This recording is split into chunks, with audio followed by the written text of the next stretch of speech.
परमाणु की संरचना पर थे, इसमें पहला आया था थॉमसन का परमाणु मॉडल। थॉमसन का परमाणु मॉडल में पढ़े थे, थॉमसन बोले थे कि जो है परमाणु जो है किस आकार का है, खरबूजा के आकार का, और उसमें इलेक्ट्रॉन जो है बीज की तरह क्या होते हैं, धसे रहते हैं। उनका नियम फ्लॉप हो गया। उसके बाद रदरफोर्ड आया। रदरफोर्ड जो है अल्फा कणों का बौछार कराया सोना के पत्थर पर। तो जो है पत्थर पे जब सोना का कराया तो उसमें जो है अल्फा कण का बौछार कराया, तो कुछ कण जो है निकल गए और कुछ कण विक्षेपित हो गए और कुछ कण जो वापस आ गए। तो इससे पता लगा कि परमाणु के नाभिक में कहीं ना कहीं कोई पॉजिटिव कण है जिसको प्रोटॉन बोला, ठीक है ना। उसके बाद बोला कि जो है ये इलेक्ट्रॉन क्या करते हैं, परमाणु के चारों ओर चक्कर लगाते हैं। उनकी कमियां क्या थी तो ये बता नहीं पाया कि जो है इलेक्ट्रॉन जो है उसकी ऊर्जा क्या है ना, उसका जो है कितनी ऊर्जा है, कौन सी दिशा में चक्रण करेगा, ये नहीं क्लियर कर पाया। और एक और नहीं क्लियर कर पाया कि जो है इलेक्ट्रॉन जो है घूमते घूमते घूमते जाकर नाभिक में क्या हो जाएगा, गिर जाएगा, जिस तरह परमाणु पूरा नष्ट हो जाएगा और अस्थायी हो जाएगा। लेकिन परमाणु जो होता है क्या होता है, अस्थायी होता है। यही उसका दोष था। उसकी कमियों को दूर करने के लिए आए बोर, नील्स बोर आए। तो नील्स बोर आने से पहले हम लोग न्यूक्ली के बारे में पढ़े, परमाणु संख्या के बारे में पढ़े। परमाणु संख्या क्या होता है, तो किसी भी परमाणु में उपस्थित प्रोटॉनों की संख्या को परमाणु संख्या कहते हैं।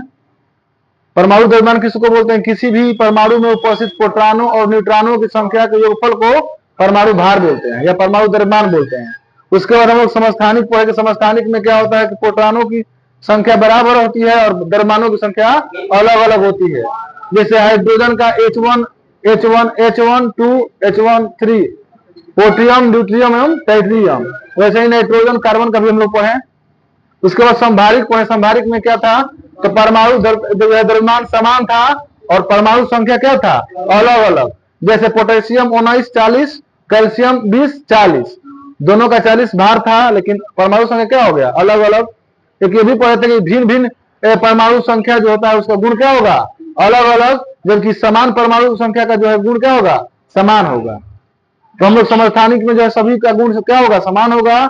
और संभारिक में है जो है क्या होगा, गुण जो गुण है वो क्या होगा, अलग अलग होगा। संभारिक में भौतिक गुण समान, हाँ, रासायनिक गुण अलग, रासायनिक गुण। आगे सुनिएगा, समस्थानिकों का हम लोग अनुप्रयोग पढ़ेंगे। अनुप्रयोग नहीं पढ़े थे। जैसे कुछ समस्थानिकों में विशिष्ट गुण होते हैं जिनका उपयोग हम विभिन्न क्षेत्रों में करते हैं। जैसे यूरेनियम में एक समस्थानिक का प्रयोग परमाणु भट्टी में ईंधन के रूप में होता है।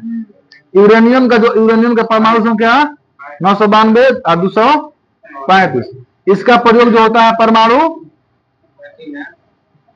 भट्टी में होता है। उसके बाद कैंसर के उपचार में कोबाल्ट का प्रयोग, कोबाल्ट 60 C60 का उपयोग कैंसर के उपयोग में होता है, कैंसर के इलाज में, ठीक है। ये समस्थानिक है।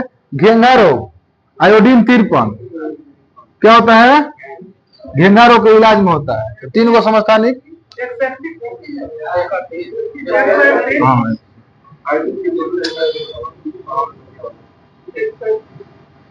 131, ठीक है ना, समस्थानिक है। आगे सुनेगा, 3 हम लोग पढ़े, यूरेनियम 92, 235, 60 कैंसर में, और घेंघा रोग जो होता है परमाणु संख्या 31 भार ना 53 परमाणु संख्या। समस्थानिक ठीक 131। संभारिक हम लोग पढ़े थे, संभारिक पढ़ रहे हैं ना, संभारिक पढ़ लेते हम लोग। आज हम लोग पढ़ना है सम न्यूट्रॉनिक। सम न्यूट्रॉनिक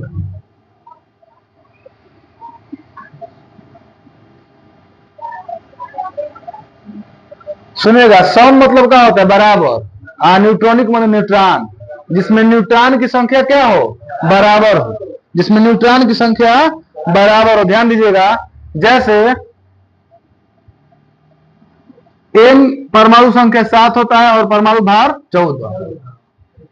कार्बन का जो है लीजिएगा आप, तो परमाणु संख्या होगा 6 और जो है 14 भी उसका होता है। कार्बन का पता ना 12 13 14, तो जो ये है निकालिए तो न्यूट्रॉन की संख्या यहाँ पे निकालिएगा तो क्या हो जाएगा, 13 लीजिए यहाँ पे, 7 7 यहाँ पे, दोनों में न्यूट्रॉन की संख्या क्या है, 7 है। अपने मन से जो समस्थानिक है उसको ले लेना है और देखना है किसमें दो तत्व लेकर जो है किसमें न्यूट्रॉन की संख्या समान है। अगर न्यूट्रॉन की संख्या समान होगा तो हम लोग बोलेंगे सम न्यूट्रॉनिक। ऐसे आप लोग एग्जाम्पल में क्वेश्चन देगा तो दे देगा, कहेगा कि बताइए इसमें कौन सा जो है सम न्यूट्रॉनिक तत्व है, 3-4 को दे देगा। तो जब तक से आपको परमाणु संख्या और परमाणु भार याद नहीं रहेगा तो आप ये डिफाइन नहीं कर पाएंगे कौन सम न्यूट्रॉनिक है और कौन समस्थानिक है। हो पाएगा? तो उससे पहले आपको परमाणु संख्या की जरूरत है। आप लोग याद करिए परमाणु संख्या, ठीक है ना। जब हम लोग पढ़ेंगे पीरियोडिक टेबल तो उसमें जो है तरीका भी है याद करने का, उसको हम बता देंगे।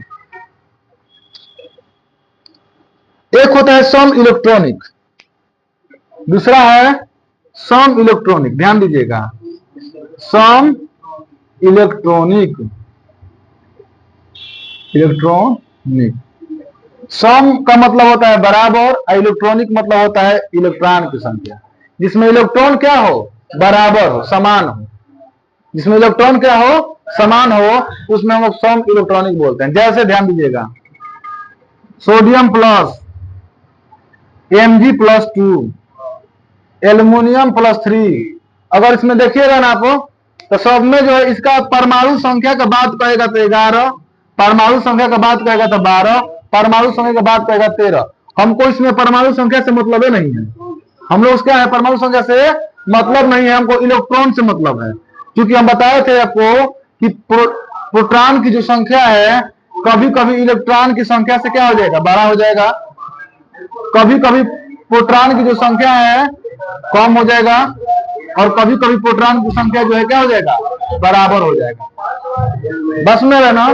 तो देखिए इस कंडीशन में अगर प्रोटॉन की बात कहेगा तो 11 गो है, लेकिन इलेक्ट्रॉन की संख्या कब हो जाएगा, 10 गो। इस कंडीशन में आएगा तो इलेक्ट्रॉन की संख्या कितना हो जाएगा, लेकिन प्रोटॉन की संख्या 12। यहाँ पे आएगा तो इलेक्ट्रॉन की संख्या लेकिन प्रोटॉन की संख्या। तो हमको प्रोटॉन की संख्या से यहाँ मतलब नहीं है, हमको मतलब कहां से है, इलेक्ट्रॉन से। तो क्या आप बता सकते हैं कि तीनों में इलेक्ट्रॉन सेम है? तो सेम है तो इलेक्ट्रॉन की संख्या क्या है, बराबर जब है तो उसी को तुमको बोलना है सम इलेक्ट्रॉनिक। माने जिसमें इलेक्ट्रॉन क्या हो, समान हो, सम इलेक्ट्रॉनिक। जिसमें न्यूट्रॉन क्या हो, समान हो, सम न्यूट्रॉनिक। नामे पे जरा इसमें जो है ये नहीं करना है, बॉर्डर नहीं लेना है।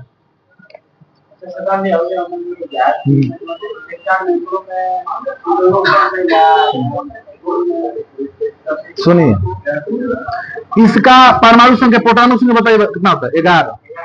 इसमें कितना होता है, 12। इसमें प्रोटॉन की संख्या एक और लेते हैं -1, ठीक है ना, फ्लोरीन -1। इलेक्ट्रॉन की संख्या 10, प्रोटॉन की संख्या 9। ध्यान सुनिएगा, इसको बड़ा समझाते हैं। अच्छा बताइए, हम बताए ना कि प्रोटॉन कभी बराबर होगा, कभी छोटा होगा, कभी क्या होगा, बड़ा होगा। यहाँ पे प्रोटॉन की संख्या 11 है। एक प्लस देने का मतलब एक इलेक्ट्रॉन दिया है। अब आपको ये भी बताए थे कि बाहरी कक्षा में जो इलेक्ट्रॉन घूमता है वही किसी को देगा या किसी से लेगा। क्योंकि जो P+N होता है नाभिक में स्थायी बनकर रहता है, तो ये तो कहीं जाएगा नहीं। जाएगा कौन, इलेक्ट्रॉन जाएगा। तो यहाँ प्लस का मतलब ए क्या किया है, किसी को दे दिया है। तो 11 को इलेक्ट्रॉन था, ए को दे दिया, तो कौन को बचेगा, 10 को ना। यहाँ पे Mg+2 का मतलब है कि 2 को इलेक्ट्रॉन क्या किया है, दे दिया है। तो 12 को था, 2 को इलेक्ट्रॉन दे दिया, तो क्या हो गया, 10 को। यहाँ पे ये एल्युमिनियम 13 होता है परमाणु संख्या। क्योंकि ये नहीं रहता ना तो 13 को प्रोटॉन रहता, 13 को इलेक्ट्रॉन रहता। लेकिन 3 की वजह से जो दे दिया है, इसी की वजह से क्या हो गया है, 10। यहाँ पे प्रोटॉन क्या हो गया, 9 हो गया है। लेकिन एक क्या किया है, ग्रहण किया है, एक्सेप्ट किया है। तो इसी के चलते जो इलेक्ट्रॉन क्या हो गया, 10। तो सब में देख रहे हैं आपकी इलेक्ट्रॉन की संख्या क्या हो गया, 10। लेकिन प्रोटॉनों की संख्या क्या हो गया, 9। समझ में आया, अपने समझ में आई आगे लो बस। ये था सम इलेक्ट्रॉनिक। आगे देखिए, चलते हैं परमाणु जो है मॉडल में दिए थे, बोर का परमाणु मॉडल।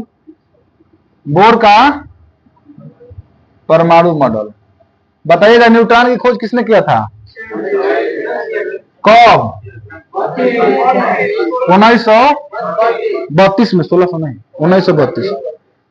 ठीक है ना। बताइए क्वेश्चन कि भौतिकी के क्षेत्र में किस खोज के कारण उसको 1906 में नोबेल पुरस्कार मिला था, किसको, थॉमसन को, किसको? थॉमसन को।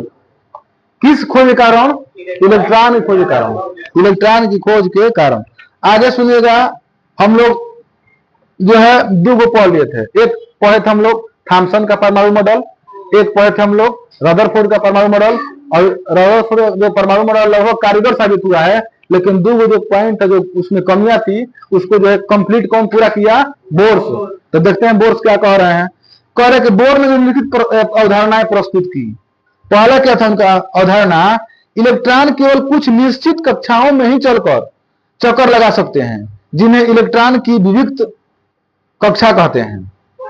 जो बोर बताए थे कि जो इलेक्ट्रॉन है वो एक निश्चित कक्षा में ही चक्कर लगा सकते हैं, डिफिनिट कक्षा में, जिसको हम लोग क्या बोलेंगे? विविक्त कक्षा। जब इलेक्ट्रॉन इन विविक्त कक्षा में चक्कर लगाते हैं तो इनकी ऊर्जा का विकिरण नहीं होता है। जब इलेक्ट्रॉन वो बता नहीं पाए थे, वो जो इसको बता नहीं पाए थे, तो इस क्लियर कर दिया कि जब इलेक्ट्रॉन क्या करता है? चक्कर लगाता है, तो जो उसका ऊर्जा होगा वो विकिरण नहीं होगा, सेम जब वही रहेगा। यानी इन कक्षाओं के ऊर्जा स्तर जो एनर्जी लेवल, इसको हम लोग एनर्जी लेवल बोलते हैं। ये कक्षाएं अंग्रेजी में के, एल, एम, एन, ओ, पी तक हम लोग क्या करते हैं? इसको डिनोट कर सकते हैं। इस कक्षाओं को हम के को 1 बोलेंगे, 2 बोलेंगे, 3 बोलेंगे, 4 बोलेंगे, 5, 6, ऐसे ही आगे बढ़ता जाएगा। उतना तत्व नहीं तो कहां से पढ़ेंगे? सुनेगा ध्यान से। बोर ने परमाणु मॉडल के परमाणुक वर्णपट यानी एटॉमिक स्पेक्ट्रम की असंतता को भी सफल व्याख्या की। इसके अनुसार किसी ऊर्जा स्तर में चक्कर लगाते इलेक्ट्रॉन ऊर्जा का अवशोषण का उच्च ऊर्जा वाली कक्षा में जा सकता है, जैसे ऊर्जावान अवस्था कहा जाता है। कह रहा है ना कि जो है इलेक्ट्रॉन जो है निम्न ऊर्जा से उच्च ऊर्जा वाली कक्षा में क्या कर सकता है? गमन कर सकता है, जिसको हम ऊर्जावान अवस्था कहते हैं। जब इलेक्ट्रॉन उच्च ऊर्जा से निम्न ऊर्जा स्तर में आता है तो दोनों कक्षाओं को ऊर्जा के अंतर के बराबर उत्सर्जन होता है। माने अगर ई जाएगा नीचे से ऊपर और फिर ऊपर से क्या आ जाएगा? अगर नीचे आ जाएगा तो दोनों का एक जो अंतर क्या हो जाएगा? बराबर होगा, सेम होगा। तो क्लियर कर दिए। बोर दूरी के नियम सुनिएगा ध्यान से। यही जो पूछेगा क्वेश्चन कि जो इलेक्ट्रॉनों की संख्या कक्षा में जो है कितना निहित होगा, जैसे के में कितना होगा, एल में कितना होगा, एम में, यानी इसको फॉर्मूला जो 2n² दिए थे, ये कौन दिया था? बोर दूरी दिया था। कौन? बोर मॉडल दिया था। किसी कक्षा में उपस्थित अधिकतम इलेक्ट्रॉनों की संख्या का सूत्र जो है 2n² से दर्शाया जाता है, जहां n जो है कक्षा की संख्या कहिए, अच्छा ऊर्जा का स्तर कहिए। जैसे अगर के ऊर्जा स्तर में जाइएगा, के कक्षा में, तो के में जाइएगा तो यहाँ पे 2n² पर रखिए मान, तो यहाँ 2 गुणे के 1 कक्षा में है तो 1 का स्क्वायर बराबर 2 होगा। माने के कक्षा में मैक्सिमम इलेक्ट्रॉन कितना हो सकता है? 2 हो सकता है। जैसे ही ऊर्जा स्तर ऊपर जाइएगा आप, यानी किसके पास जाइएगा? एल के पास जाइएगा, तो 2n² मतलब क्या? 2 गुणे 2 का स्क्वायर यानी 2 गुणे 4 इक्वल टू 8। यानी अगली ऊर्जा में जाइए कक्षा में तो अधिकतम इलेक्ट्रॉनों की संख्या कितना होता है? 8 होता है। तो यही बताए थे कौन? Bore, Niels Bohr. सबसे बाहरी कक्षा में इलेक्ट्रॉनों की अधिकतम संख्या 8 हो सकती है। सबसे बाहरी कक्षा में जो इलेक्ट्रॉन की अधिकतम संख्या जो होती है 8 हो सकती है। नहीं ना कि 32 है तो 32 मार दीजिएगा, ऐसा नहीं होता है। माने कितना भी बड़ा कक्षा हो उसमें अधिकतम संख्या कितना हो सकता है? तो अभी तो धातु जो होता है मैक्सिमम जो है क्या करेगा? या तो 4 लेगा, या तो 4 देगा, या 1 देता है, या 1 लेता है। कोई देखे कि 15 को लेते हुए 15 को देते हुए नहीं, तो मैक्सिमम कितना होगा? 8 होगा। आगे सुनिएगा। किसी परमाणु की दी गई कक्षा में इलेक्ट्रॉन तब तक स्थान नहीं लेते हैं जब तक कि उससे पहले वाले भीतरी कक्षा पूर्णतः भरी नहीं हो। इससे स्पष्ट होता है कि कक्षाएं क्रमानुसार भरती है। कह रहा है ना कि किसी भी कक्षा में, जैसे मान लीजिए यहाँ पे के कक्षा है, यहाँ पे एल कक्षा है, यहाँ पे एल के बाद क्या आएगा? एम कक्षा है। अगर कोई आप इलेक्ट्रॉन इसमें संगठित कर रहे हैं ना, तो यहाँ पे के होगा, यहाँ पे एल होगा, यहाँ पे एम होगा। तो जब तक से इलेक्ट्रॉन के कक्षा में भर नहीं जाएगा तब तक से इलेक्ट्रॉन जो एल में नहीं जाएगा। बस में है ये ना कि इलेक्ट्रॉन दिए के को अभी खाली है और एल में क्या हो गया? भर गया। ऐसे कभी इलेक्ट्रॉन जो है किसके अकॉर्डिंग? बोर मॉडल के अकॉर्डिंग। जब तक से पहली कक्षा या कोई भी कक्षा दिया हो तो पहले पहली कक्षा को भरेगा, उसके बाद जब कंप्लीट वो कक्षा हो जाएगा, इलेक्ट्रॉन बचेगा, तो अगली वाली जो है ऊर्जा में कक्षा में क्या करेगा, वो ट्रांसफर होगा। तो यही इससे मतलब ये होता है, ये बताए थे कि इससे मतलब यही होता है कि जो कक्षाएं जो है कर्मानुसार भरती है, कर्मानुसार। वो कक्षा के अनुसार तो बोलते हैं कि मैंने कि के में है तो अधिकतम 2 होगा, ए में होगा 8 होगा, ए में मैंने 18 होगा। ये जो 8 होगा ना, ये तो आपको हम बताए हैं ना कि जो है इलेक्ट्रॉन संगठित होने की कक्षा 32 64 ऐसे होता रहता है। लेकिन किसी भी ब्राह्मण कक्षा में इलेक्ट्रॉन अगर जाइएगा ब्राह्मण कक्षा में, तो अधिकतम इलेक्ट्रॉन कितना हो सकता है, 8 गो से अधिक नहीं हो सकता। हम भी बताए, क्या किसी को दिक्कत है इसमें? अब होगा दिक्कत तो पूछ लीजिएगा, कोई इसमें दिक्कत नहीं। हाँ, ऐसे कि हमारा सब्जेक्ट है ये, मैंने आपन कागजा को ये सब्जेक्ट है, ये कारण में दाएं बाएं नहीं हो सकता। हो गया ना, ठीक है, ये हो गया इतना। अब हम लोग पढ़ेंगे कक्षा एवं उप कक्षा। हो सकता है हमारा से मिस्टेक, लेकिन बाई चांस मिस्टेक हो रही, ह्यूमन मानव जो है गलती हो सकती है, मानवीय को। चलिए ध्यान दीजिएगा, कक्षा हम लोग सेल, ये जो सेल है बायोलॉजी में पढ़े थे और यहाँ भी जो है कक्षा का इंग्लिश जो होता है सेल ही होता है, लेकिन SHELL, ठीक है ना, हो सेल। एक होता है उपकक्ष, उप कक्षा, इसको हम लोग बोलते हैं सब सेल, KLMNOP। इसमें 4 होता है SPDF। ये स्मॉल लेटर में ध्यान दीजिएगा बात, दे देगा कैपिटल लेटर में बताइएगा इसमें सब सेल कौन है, कह सकता है, ऐसे क्वेश्चन आया है कई बार। तो जो सब सेल होता है वो हमेशा क्या होता है, स्मॉल लेटर में होगा, और जो सेल होता है हमेशा कैपिटल लेटर में होता है, ठीक है ना। जैसे इसमें होता है 2n² का फॉर्मूला होता है, चलता है ना, तो इसमें 2 गो होगा, इसमें 8 गो, 16 गो, 32 गो, 64 गो, 128 कैसे होता है ना, निकाल लेते हैं। इसमें भी फिक्स है, पहला एस में अधिकतम इलेक्ट्रॉनों की जो संख्या होगा 2 होगा, ठीक है ना। 2 में 4 जोड़ते जाइए, 6 में 4 जोड़िएगा 10, और 10 में 4 जोड़िएगा 14, माने मैक्सिमम इसमें इतना ही इलेक्ट्रॉन होता है। और किसी भी परमाणु या तत्व के बारे में आपको जानना है तो इससे उतना नहीं जान पाइएगा, जो कुंडली उसके बारे में जानना होगा तो पूरा जो है यही खंगार के रख देगी। जैसे पंडित जी कुंडली खंगारते हैं ना किसी चीज का, ये भी कुंडली खंगार देगा, ठीक है ना। तो ध्यान दीजिए, थोड़ा हम पढ़ देते हैं। बोर के अनुसार प्रत्येक कक्षा की ऊर्जा निश्चित होती है। बोर बताए थे कि जो प्रत्येक कक्षा है उसकी ऊर्जा क्या है, निश्चित है, तभी तो इलेक्ट्रॉनों की संख्या भी निश्चित है। ध्यान दीजिएगा, अतः इन्हें स्पेक्ट्रोस्कोपी में प्रयुक्त अक्षर जो है KLMN द्वारा दर्शाया जाता है। नाभि के समीप एक कक्षा को के नाम दिया गया, जो नाभि के क्या है, दम समीप है, दम नजदीक है, सटा हुआ है, उसको के, उसके बाद के बाद LMNOP ऐसे देता चला जाए। इसकी ऊर्जा न्यूनतम होती है, जो छोट होगा उसका ऊर्जा क्या होगा, कम होगा, जो बड़ होगा उसकी ऊर्जा, ठीक है ना। आगे सुनिएगा, देख लीजिएगा आप कब होगा, 1 2 3 4 5 5 50 25 दूना 50, 6 के 36 दूना 72। हमको लगा कि जो है वहीं से दूसरे गुना कर रहा है, तो ना हम ध्यान दिए, अरे लिखे है ना महाराज। अच्छा ठीक है, तो वीडियो में वो लोग भी जो देखेगा तो समझदार होगा, वो लोग भी समझे कि इन्हीं समझना कि हम बहुत तेज हैं आज सामने वाला व्यक्ति कमजोर है, वो भी समझ जाएगा, भले कमेंट में कह देगा सर यहाँ पे बाई मिस्टेक। चलिए ध्यान दीजिएगा, नाभिक के समीपस्थ कक्षा को के नाम दिया गया है, इसकी ऊर्जा न्यूनतम होती है। आधुनिक अध्ययनों द्वारा स्पष्ट है कि प्रत्येक कक्षा में कई उप कक्षाएं भी होती हैं। इन उप कक्षाओं में उपस्थित इलेक्ट्रॉनों की अधिकतम जो संख्या है एक निश्चित होती है। जैसे एस में अधिकतम संख्या क्या होगा, 2, पी में 6, डी में 10 और एफ में 14। चलिए ध्यान दीजिएगा, ऑर्बिट कक्षक के बारे में पढ़ते हैं। वो कक्षा था, ये कक्षक है। ऑर्बिटल, नाभि के चारों ओर पाए जाने वाला वह त्रिविमीय क्षेत्र जिसमें इलेक्ट्रॉनों के पाए जाने की प्रवृत्ति सर्वाधिक होती है, कक्षक कहलाता है। करक, नाभि के चारों ओर पाए जाने वाला त्रिविमीय वह क्षेत्र जिसमें इलेक्ट्रॉनों की पाई जाने की प्रवृत्ति क्या होती है, सर्वाधिक होती है, उसको हम लोग कक्षक ऑर्बिटल बोलते हैं। ठीक है ना।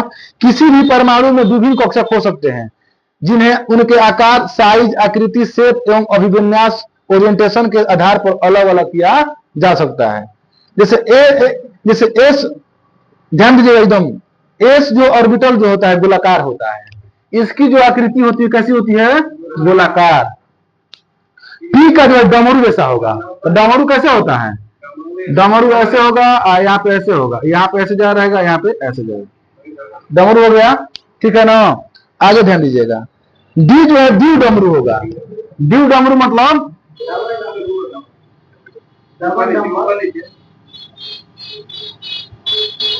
ऐसा ना होगी, डबल डमरू। ठीक है। एस का कहेगा तो गोला, देखिएगा ध्यान से, पी का कहेगा तो डी को गोला, पी का कहेगा तो दो गो, मेरा डमरू बन गया। अच्छा, डी का डबल डमरू ना, मैंने 4 गो गोला। ठीक है, याद कर लीजिए, से कंफ्यूजन नहीं होगा। और डमरू गोले से बना है, एस प्लस पे और पी से। चलिए ठीक है, जैसे याद करिए आप लोग, डी से डबल डमरू। हाँ, आगे एक जो है बहुत ऑर्बिटल जटिल होती है, मैंने कोई भी उसमें डमरू मिल जाते हैं। जैसे आपको जो है अब तो बनाना संभव नहीं है, यहाँ पे ऐसे करके ऐसे, फिर यहाँ पे बनाइएगा ऐसे, यहाँ पे ऐसे हो जाएगा, यहाँ पे ऐसे हो जाएगा, फिर यहाँ पे करिएगा ऐसे, तो मैंने जटिल कॉम्प्लेक्स हो जाएगा ना। तो डी का, एफ का मतलब कॉम्प्लेक्स। बताइएगा, एस का आकृति स्फेयर, गोला, पी का कहेगा तो एफ डमरू, डबल डमरू, डी कहेगा तो डबल डमरू, और एफ कहेगा तो कॉम्प्लेक्स। ठीक है ना। ध्यान दीजिएगा, किसी भी ऑर्बिटल में इलेक्ट्रॉनों की स्थिति समझने के लिए 4 क्वांटम संख्याओं की आवश्यकता होती है। कोनो भी ऑर्बिटल का स्थिति कैसी है उसको जानने के लिए पहले हमको क्वांटम नंबर जाना पड़ेगा, क्वांटम संख्या। टाइम चलिए इसको रिव्यू कर, कल हम लोग पढ़ेंगे क्वांटम संख्या। कल देखो, जे क्वांटम संख्या के अथु करी स्किप करी तो बड़ा दिक्कत होगी समझे में। ठीक ना। ऐसे क्वेश्चनों ज्यादा आएगा, तो कोशिश करेंगे आज कल क्लास हम लोग क्या पढ़े, तो थोड़ा ध्यान दीजिएगा। सबसे पहले परमाणु के संरचना के बारे में समझने के लिए हम लोग सबसे पहले आया था थॉमसन का परमाणु मॉडल। थॉमसन परमाणु कहे थे क्या कि जो है परमाणु एक जो है खरबूजा की तरह होती है, जिसमें जो है इलेक्ट्रॉन बीजों की तरह जो है क्या होता है, धंसा होता है, और धनात्मक आवेश जो ललका जो बिंदुआ होता है उसी के रूप में क्या होता है, जमा होता है। ये जो इनका नियम फ्लॉप हो गया।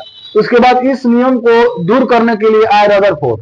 रदरफोर्ड ने क्या किया कि एक सोना का पत्थर लेकर और उसमें जो है अल्फा कणों की जो है बमबारी कराया, और जब बमबारी कराया तो देखा कि कुछ जो अल्फा कण है इसको विभेदित करके जो है निकल गए, और कुछ जो है विच्छेदित हो गए, और कुछ अल्फा कण जो है जो सेंटर से जाने के बाद पुनः जो क्या हो गए, टकरा के वापस चले गए।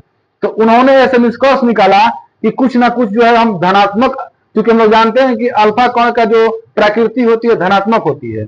हम लोग यही पढ़ेंगे, समान ध्रुव एक दूसरे को प्रतिकर्षित करते हैं, पढ़े है ना। तो चूंकि उन्होंने अनुमान लगाया कि यहाँ पे कोई ना कोई पॉजिटिव है, कुछ ना कुछ कण यहाँ पॉजिटिव है, जिसको क्या कर रहा है, वापस दे रहा है। तो उन्होंने बताया कि नाभिक में जो है क्या होता है, पॉजिटिव आवेशित कण है जिसको प्रोटॉन कहा। उसके बाद इलेक्ट्रॉन के बारे में बताया कि इलेक्ट्रॉन जो है इसको जो है चक्कर लगाती है, लेकिन ये जो 2 कमियां था उनका, ये नहीं बता पाए कि जो इलेक्ट्रॉन जो है, पहली बार कमी उनका था कि इलेक्ट्रॉन ऐसे बोले थे चलते चलते चलते चलते क्या होगा, आके नाभिक पे गिर जाएगा, जिसके इसका जो अस्थायी तो क्या हो जाएगा, खत्म होता है, अस्थायी हो जाएगा। क्योंकि हम लोग जानते हैं बहुत पहले से ही कि परमाणु क्या होता है, अस्थायी होता है। दूसरा बार जो है नहीं बता पाए कि जो है इनकी जो चक्रण की संख्या इलेक्ट्रॉन लगा रहा है, कैसी दिशा में लगा रहा है, कहां तक उसका सीमित है। इस कमियों को दूर करने के लिए फिर कौन है, बोर, नील्स बोर है। नील्स बोर ने कंप्लीटली बता दिया कि जो इलेक्ट्रॉन होता है, वो जो ऊर्जा होता है एक निश्चित कक्षा होता है चक्कर लगाने के लिए। उसके बाद उन्होंने ये भी बताया कि जो इलेक्ट्रॉन होगा वो जो है किसी भी कक्षा में जो है ऊर्जा डायरेक्ट नहीं कूद जाएगा, उसको जाने का एक तरीका होता है। जैसे अगर नीचे से जाएगा और फिर क्या हो जाएगा, अगर निम्न ऊर्जा से उच्च ऊर्जा की ओर जाएगा, और फिर उच्च ऊर्जा से बाई चांस अगर निम्न ऊर्जा की ओर आता है, तो दोनों का जो अंतर ऊर्जा का होगा क्या होगा, दोनों इक्वल होगा। उसके बाद ये बताए थे कि इसमें जो है कक्षा में जो है कितना इलेक्ट्रॉन हो सकता है तो उसको फॉर्मूला के द्वारा बता दिया 2n²। अधिकतम इलेक्ट्रॉनों की संख्या बता दिया। उसके बाद कक्षा हम लोग पढ़े कि सेल में जो है कक्षा के इंग्लिश में हम लोग सेल बोलते हैं और उपकक्षा को सब सेल बोलते हैं। उन्होंने बताया कि के में, एल में, एम में, एन में, एनओ, पी में जो है कितना इलेक्ट्रॉन अधिकतम हो सकता है।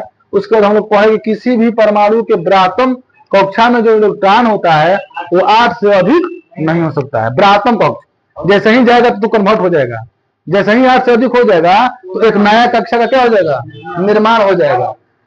जैसे ही जाएगा यहाँ पे 18, अरे इससे बना लीजिएगा, गुणा करने में हमसे हो सकता है मिस्टेक हो गया है, ठीक है ना। 2 8 18 32, ठीक है ना। ये उसके बाद सबसेल बताया कि सबसेल में जो होता है एक सीमित अधिकतम इलेक्ट्रॉन होता है जिसमें एस में 2 गो, पी में 6 गो, डी में 10 गो, एफ में 14 गो। याद नहीं होगा तो बस याद रखिएगा एस में 2 गो और सब में 4 4 जोड़ते रहिएगा। 4 गो है किया है S P D F, S P D F में 4 4 जोड़ दीजिएगा तो अपना निकल जाएगा, ठीक है।